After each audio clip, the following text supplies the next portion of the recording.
the difference between the 2 days? I know it's vastly Yeah. different, but can you give me a comparison to a shot maybe you hit yesterday to something that you had to hit today?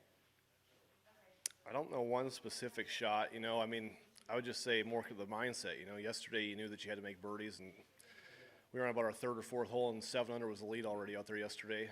And you look up today, and nobody's really going anywhere. So you knew that pars were going to go a long ways.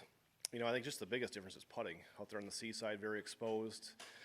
So you'd have a lot of putts. If you had a left or right breaker with the wind going the opposite direction, it was very hard to figure out what the putt was going to do exactly because the wind could grab it pretty good with some of those gusts out there. Is it hard to make that adjustment sometimes from going whatever you did yesterday to today? Yeah, a little bit. I think it helps with the change of golf courses to kind of change that whole mentality a little bit. But, I know the wind's forecast for the weekend here, so it'll be more of the same as today. We were sitting and watching what Taylor had done, and Yeah. what did you think of the round he put out together? He played great. Yesterday and today he left a few shots out there both rounds, and he kind of drug me along with him there. So it was nice to try to keep pace. Okay. Do you have any idea whether? I know you were playing the plantation, but do you think the plantation was harder today, or I don't know. We can look at stats and everything. Yeah, we were having that discussion ourselves while we were playing, and I'll be curious to see how it shakes out at the end of the day. I felt like Seaside would be the harder golf course today because they're so exposed in the wind, but I think there's a little bit more room to miss some greens out there, and you can get up and down. Was the tough stretch usual that 3, 4, 5 with the wind?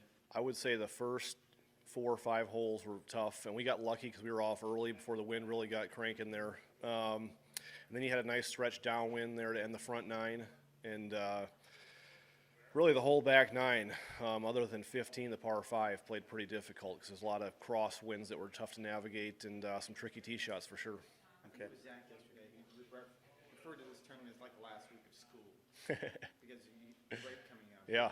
Does that require maybe you to push it out of your mind that you've got a month or whatever break coming up?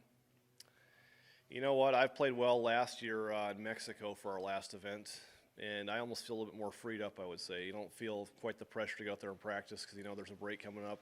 And I've just tried to relax and have some fun out there, and I've played well, these last weeks, so hopefully I can keep it going. I was wondering if these conditions kind of keep up reasonably close to today. Tomorrow, do you think guys who played the Seaside today might have a little bit of an edge tomorrow? Yeah, maybe. It'll be a similar wind that we played today. It's the opposite direction from yesterday that the guys had on Seaside, so maybe a little bit of an advantage, and having to hit some of those same shots, same ball flight, that sort of stuff will help. But at the end of the day, you really have to control your golf ball well and shape the shots well that you intend to. Otherwise, that wind just magnifies it, and they can get offline pretty fast. Do you like playing these courses, and do you like playing this tournament? Yeah, I love coming here, and I feel like my game, suits Seaside pretty well.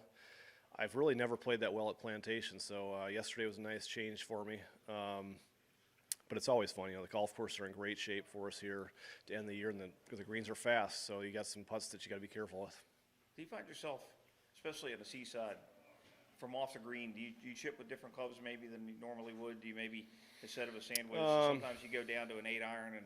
A little bit, not a lot. Occasionally you'll be able to kind of bump it into some of the hills and use the ground to help you. But today with the wind as strong as it was, I just tried to miss it into the wind more than anything. You'd have a pretty straightforward chip coming back into the wind.